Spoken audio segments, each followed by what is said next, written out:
we just talk? Can we just talk?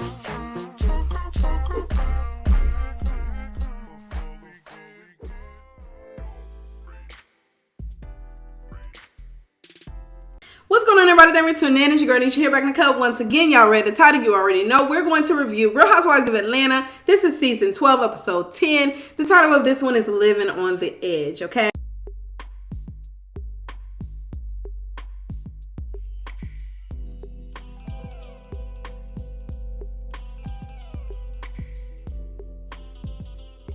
I do want to go ahead and throw this quick disclaimer out there. There will not be any clips in this video. I just don't feel like doing all that editing tonight. I do want to also throw out there that I know I said this was going to be a live stream. I know. However, it wasn't coming out right, y'all. The quality was, oh my gosh, like this, a whole bunch of that.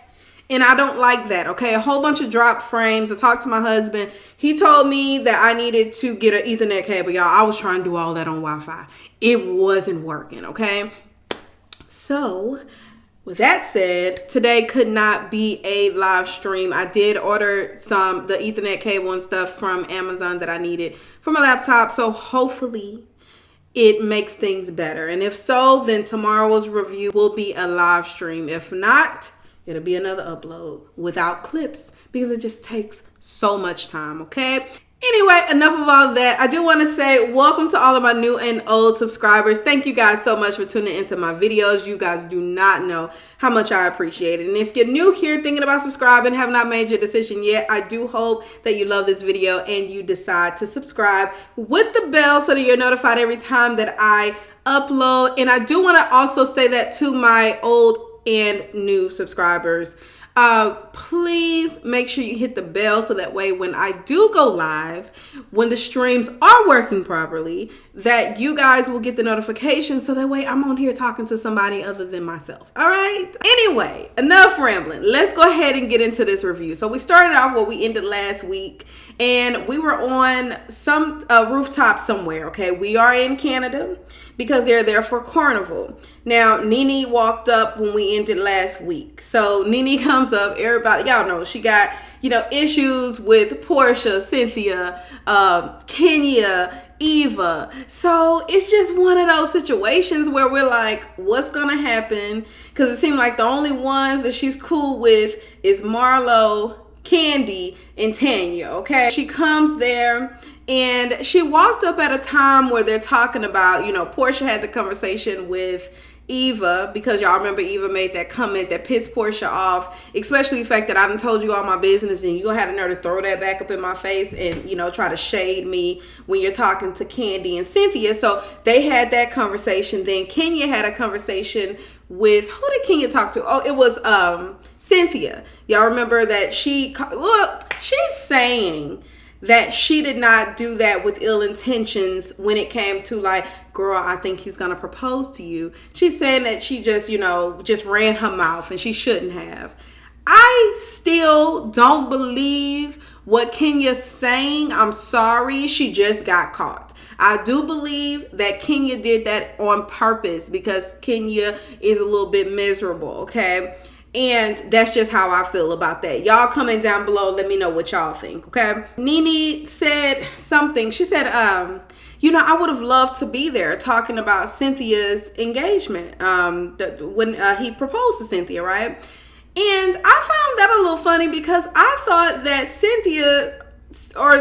that NeNe said she couldn't be there because she had some other obligation. So she sent the card and the crackers and things like that through Marlo. That's what I thought. The reason as to why she wasn't there. So I guess I was a little confused by that comment. Marlo, Tanya, NeNe, Kandi, and a little bit later, Yvonne comes up. And of course, one of the topics is this recording. Who in the hell recorded Cynthia talking crap about NeNe? NeNe doesn't want to tell us who it is that told her. So she's sitting there eating her chips.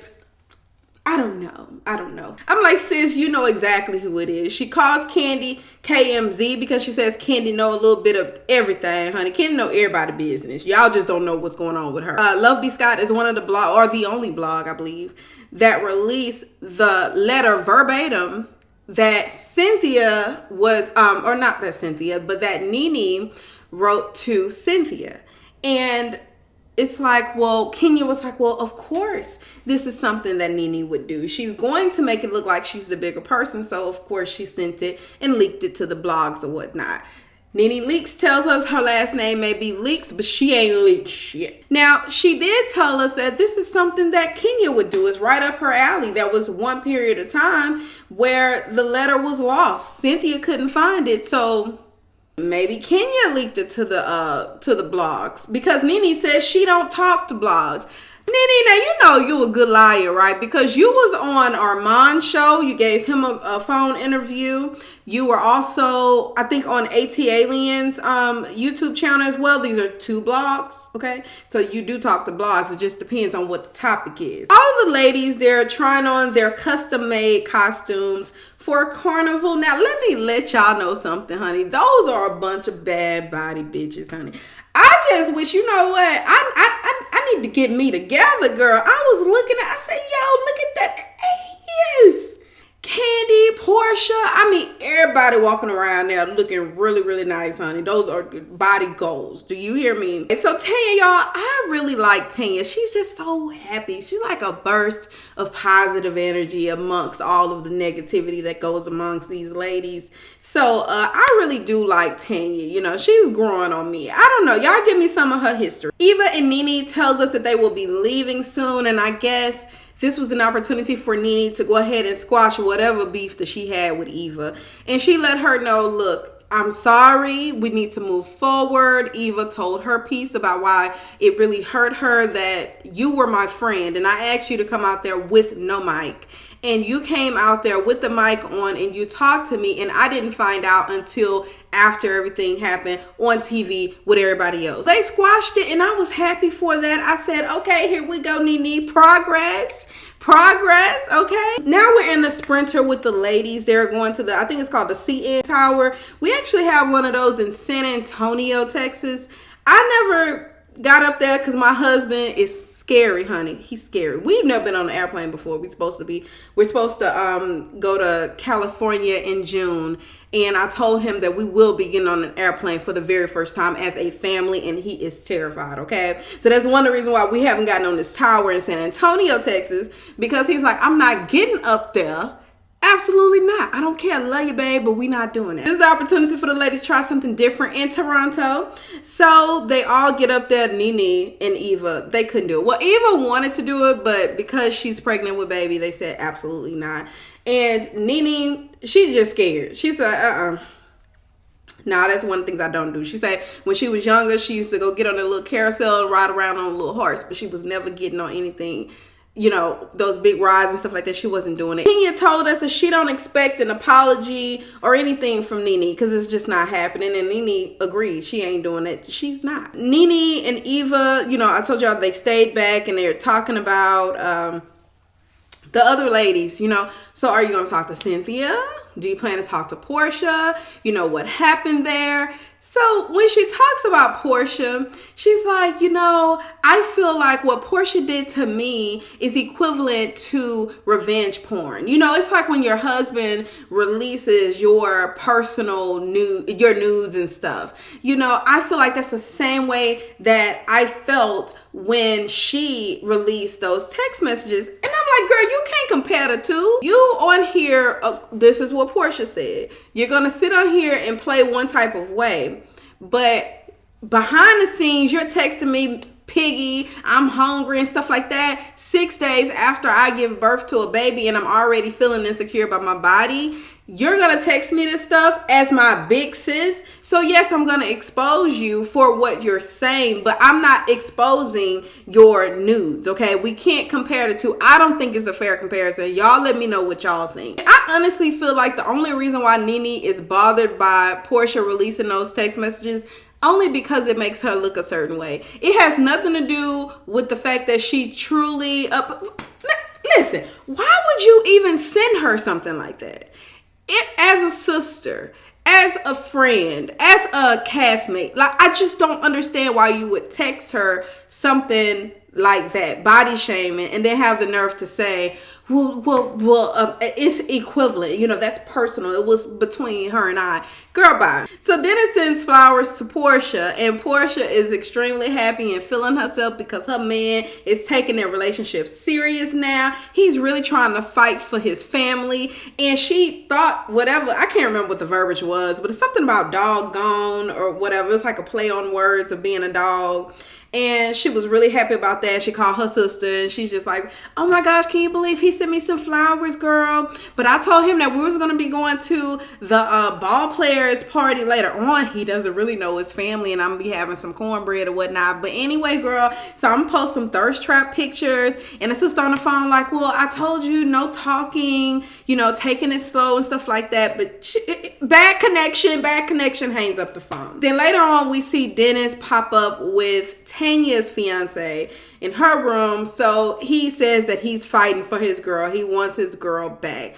I can respect him doing the most to get his girl back. I mean, he realizes that once he loses her, he done messed up over a good thing, or on a good thing. I'm sorry. So, you know, hey dude, you know, I can't hate on you for trying to get your girl back. I just really hope that you appreciate her this time and you don't go out here doing all this allegedly bestiality and sleeping with other women and stuff like that. I just really hope that that's done. But now we're headed to the family event, and the ladies, I guess they bored, child, so they decide to imitate each other. So Kenya imitates Tanya, and you had Kandi imitating NeNe.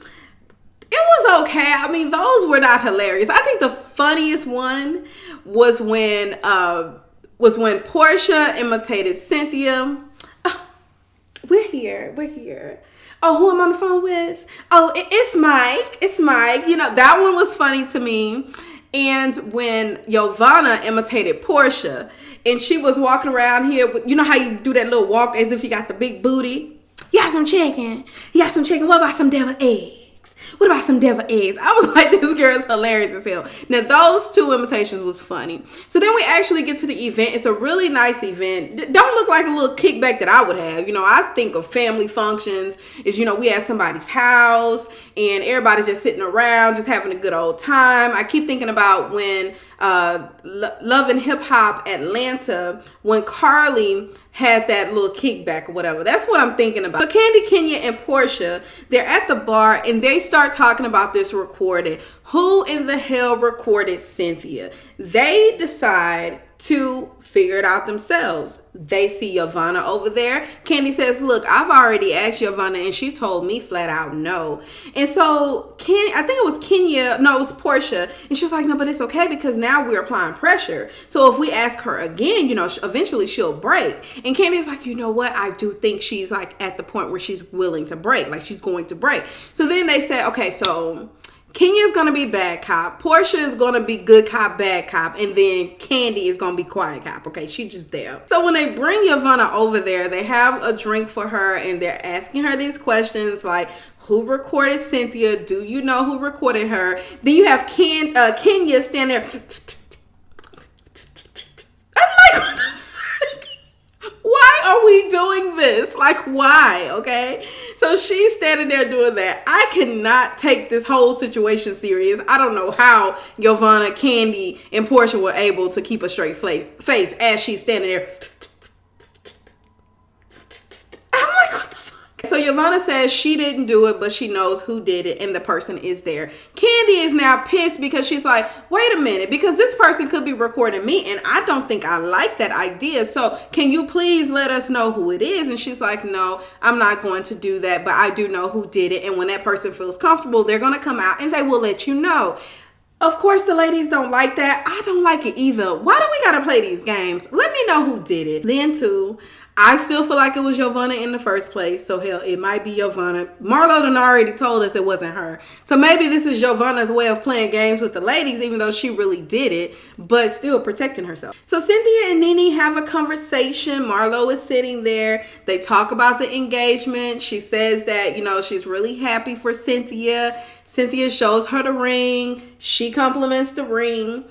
They have this awkward silence. At one point, they gave each other a freaking high five. I was like, that was awkward as hell because it seems like both are holding back some emotion. They still want to play hard, but they do love each other. They want to stay cordial. But I was like, that was just an awkward ass.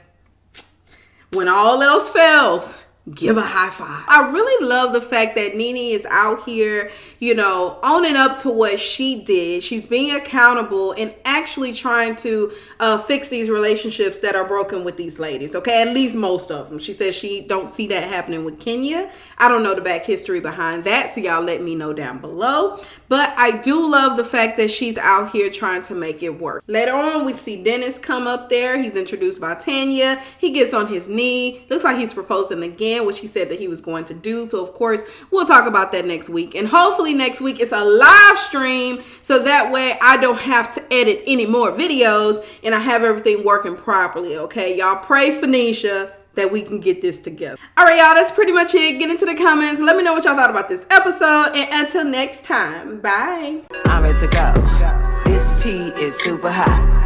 I'm about to rush. I'm back, 3 feet, no pressure.